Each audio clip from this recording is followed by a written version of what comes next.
The goblet clean is a progression from your deadlift. So you're going to start out in the same stance with the kettlebell right in between your ankle bones.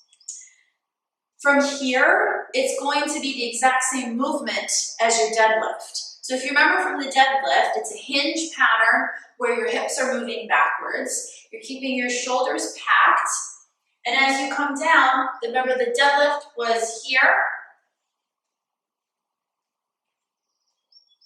And for the goblet clean, we are simply going to speed that movement pattern up so that it's super snappy and super powerful. And it's called a goblet clean because it ends up in a goblet hold in this position.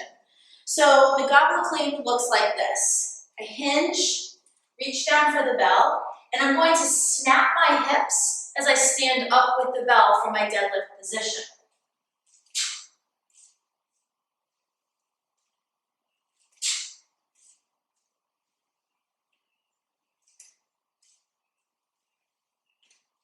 One of the things that can really trip people up is that they try to actually pull the kettlebell into that position.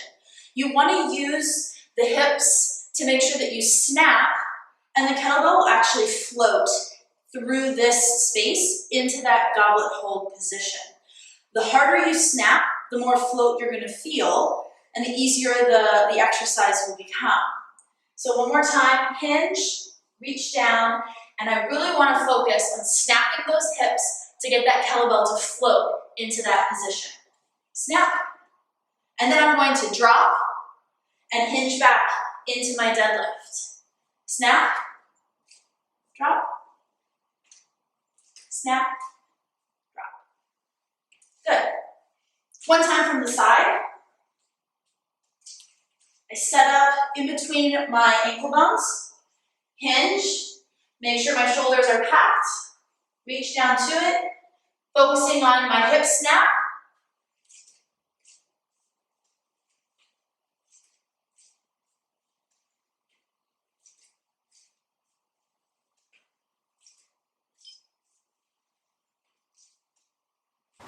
So you'll see it's the exact same movement pattern as the deadlift.